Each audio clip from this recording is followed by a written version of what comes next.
conversations about why concussions are so important amongst any group, whether it's a public school system, whether it's a doctor. A lot of people who have concussion, they look fine.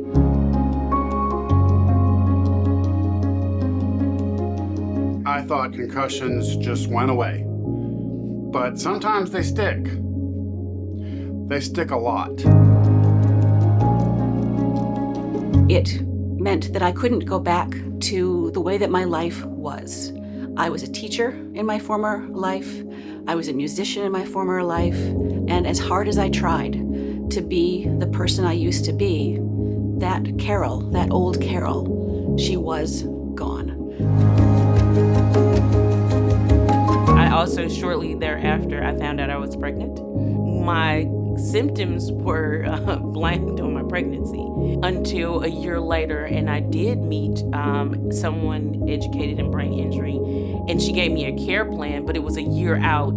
The treatment changes from when you're first diagnosed to later on. She did start me all over from ground zero protocol, and it was great. But it took a year to get to her.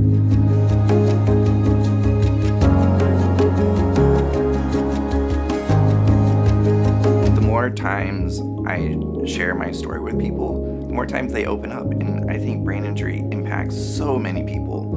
And it's amazing how few people think about it until it's confronted with them.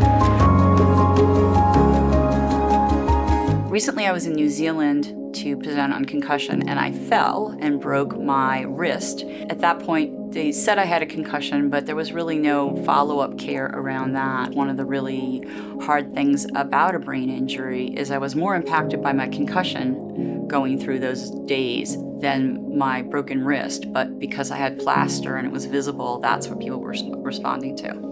Too often we hesitate and we think, well, we'll see how they are tomorrow, or it's not that serious, or what can they do anyway? And we didn't go to medical school. We shouldn't make those decisions for our loved ones. It's so super important to seek care. So I just wish there was a flooding at the gates to say, these are 8,000 resources, and this is where you start. This is what should be happening. Like I got what I received a year later.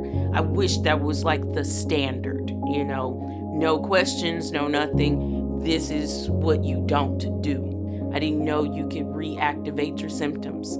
So that language, what is reactivating symptoms? We don't know until you're on the floor or blinded because of light sensitivity.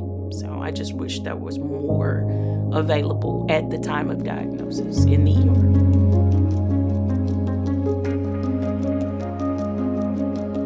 People have to advocate for themselves, unfortunately, so figure out what you want, whether that's speech and language or occupational therapy, and really do some research about what are the symptoms of brain injury and see if that aligns with their experience.